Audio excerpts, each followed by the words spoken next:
So, seconds out, delighted to be joined by former WBC flyweight champion, Charlie Edwards. I called you the hottest free agent in boxing. Well, you're not that anymore, are you? Exactly. I'm not that anymore. Yeah, what can I say? We had a great offer, great career path from Frank Warren. Out of all the offers we did get, and my advisor, my management team, MTK Global, they put it towards me, and they advised that it was the best out there, the best opportunity, best financial paying, and yeah, so everything coming to fruition, and it was an offer that I couldn't say no to, and something I was really looking forward to. Like, I've seen Frank and how he's worked with my brother Sonny over the last few years. I've seen how much they value him as a fighter. And yeah, when I spoke to him, he seemed really enthusiastic, really buzzing to get me on board and progress my career and become a two-weight world champion. We've got a 5-fight deal, so it's looking good. The next 18 months is going to be really busy, and yeah. You'd previously been with Matchroom for 6 years. Yeah. And I believe from what I've read in the last kind of hour only, there was an option to have one further fight with them, regardless of whether you signed a new contract or not. What kind of tipped the balance in that you didn't want to go down that alley? Because you could have taken one more, then made up your mind for full time. Yeah. I just, off the back of everything and off the back of the Martinez fight about and not being able to make weight, vacating, moving up, I just felt like I didn't want to. I felt like I needed a fresh start. I felt like what I got offered I didn't want, and I weren't in the right headspace for it. So I just thought, you know what? Let's go free agent. I spoke to my management team. They advised me to just become a free agent. Take your time, no rush, let it go. And it was a big step going into being a free agent, because I got a lot of backlash and a lot of stick. People like chatting shit, saying, "Oh, you've been dropped, you've been this," when they don't know the ins and outs of boxing or don't even know a contract. You know what I mean? They don't get it.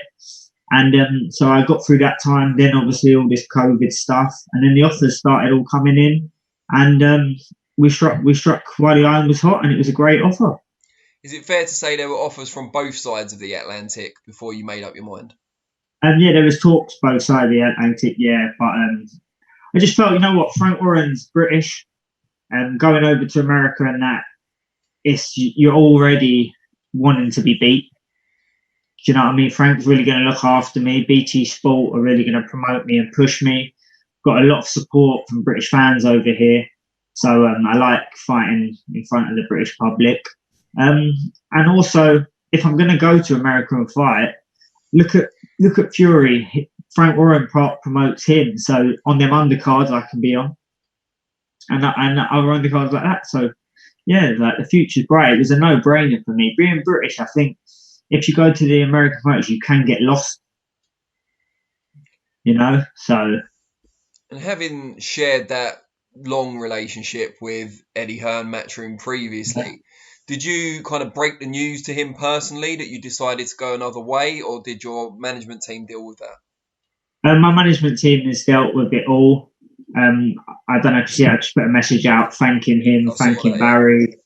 I messaged all with some of the behind the scenes staff. Like, there's no hard feelings. It's business at the end of the day. And I've got to do what's right for me. And like, I can't thank them enough for everything I done with them. It was a great journey. The highs, the lows, the hardships, all in them 6 years. And I'm grateful. I think there was a comment put out that someone said that I said that I got taken for granted, and I just want to elaborate on that. I just felt not like I was taken for granted. I want to say when I come off GB squad and I went into Matchroom office, I was a 21-year-old young amateur boxer, and I walked in. They signed me. I become a professional, and I felt like throughout my career I was still looked at like that young boy who walked through the door, and that's what I meant by that. So I just wanted to put that out there. Yeah, I saw that in the statement. I think it's probably the thing in the statement that would raise the most eyebrows. So I was going to ask you about it. When you say you were looked at still like that young boy, maybe a little bit naive, I suppose. Who was it looking at you that way? I'm not sure who it was. Like, it was just like some of the fights that I had throughout my career, when I look at like Sonny, where he's at in his career, I see what he's getting paid, and I'm thinking, hang on a minute, I weren't getting paid that where I was at your stage of your career. So that's where my kind of head went with it. So yeah, that was where I was at with that. What about the kind of matchmaking side of it as well? Were you always kind of happy with that, or were there times where you felt it could have been either faster or slower paced depending on what stage of your career? I think I'm happy with it really because I called for everything. I stated when I first turned pro that I didn't want to wait around just fighting journeyman. I called for the Casemiro fight when I got offered it. So I can't blame anyone for any of my career to date, you know. And that's all on that kind of note.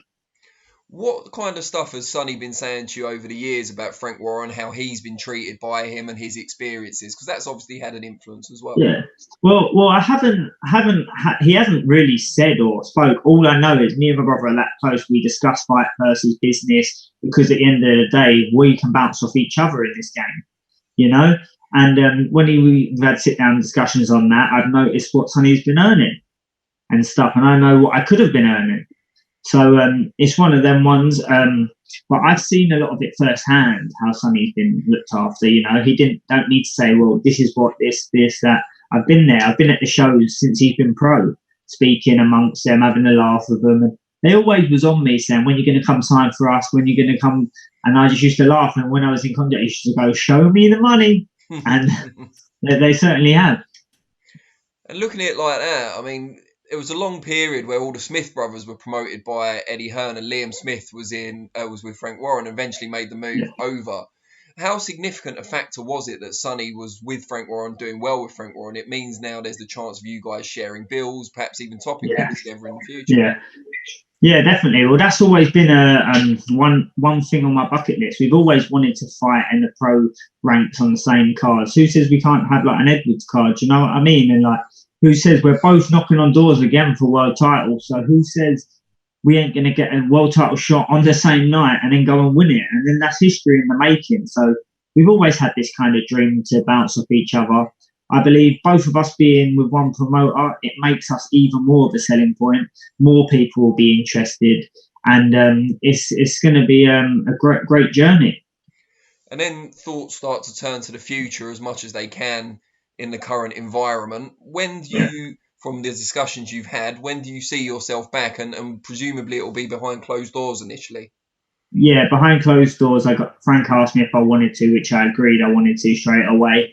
And he turned around and said mid-August, early September.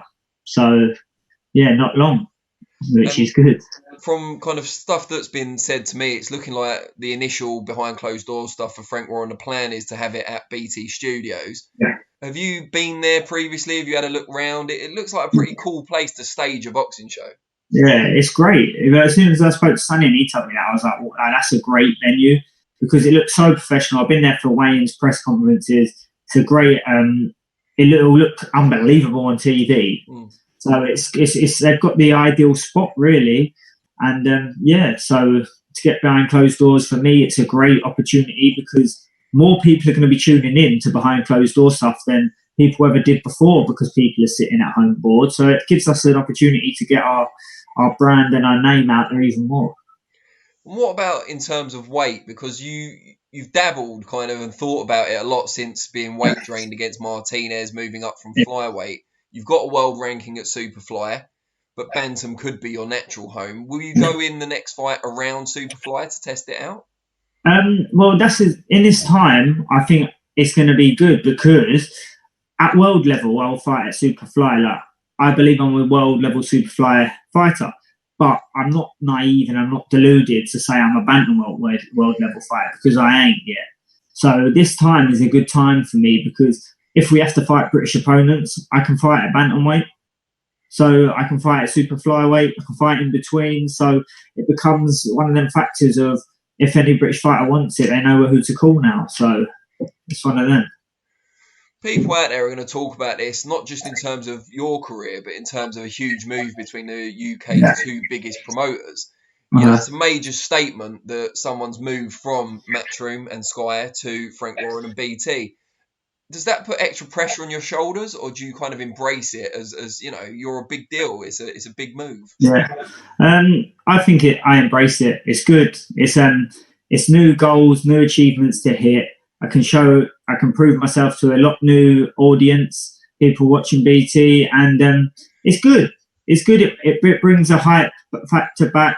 It brings a bit of pressure, but pressure's good. It helps you perform, and it's all fresh. Like people are wanting to like look after me and wanting to like push me out there, make me feel loved, make me feel wanted. I think as any fighter knows, when you go through the ups and downs, a bit where you don't feel wanted, and that it's the hardest bit to battle through and challenges you. So this is like a relift to my career. It motivates me more than ever. I'm more hungry, more determined to get back out there and get back to a world title. And just in the current lockdown situation, obviously, I'm guessing, are you in Sheffield at the moment, or are you back where your family are? Yeah, I live in Sheffield. I bought a house up here, so I'm living up here, and yeah, I'm just training in the garden as usual, and going for runs out on the bike. However, I've seen something today in the newspapers that they're allowing elite fighters to go back to their gyms. Yeah, there's something about sparring that close contact training is now allowed. I think it depends on the gym, doesn't it? Because if a gym's a public gym as well as a boxing gym, it's going to be hard to reopen it, I guess. But if it's a private gym, then you'll be okay, I guess. Exactly. But I got an email from the board and Robert Smith, and he said no sparring allowed, but at least we can go down the gym, hit a few different bags, be in a ring, moving about. So yeah, it looks good. More positive. It must be quite tough for you to not been able to see your wider family, especially your mum at this time. How much can you tell us about how she's getting on? And it must be tough for her as well, not being able to see people as normal. Yeah, it is because especially my mum, she's got a bit of brain damage and stuff like that. So for her to get her brain going, it's nice to her to interact with people all the time and to see us make her happy and feel good. So it's been tough. It's been challenging for her, but I ring her FaceTime. Some days she's upset, some days she's smiling away. So she's a bit up and down, but sooner this lockdown gets out of the way, the sooner we can go down and see her, the better it's going to be. Well, I'm glad to hear that you're in good spirits. Obviously, like you said at the start, you're buzzing. I know it's been a bit up and down since Martinez, but now it's signed and sealed and you can look to the future. Exactly. Put the past behind us. It's the start of a new chapter, new beginnings, and it's time to make that journey to become a two-weight world champion. Brilliant. Well, yeah, we look forward to documenting that journey as it happens. Thank you. Take care, mate, and nice one, Danny. And I look forward to seeing you on a BT show in the near future. Nice one. Thank you. Take care, mate. See you soon. In a bit, mate.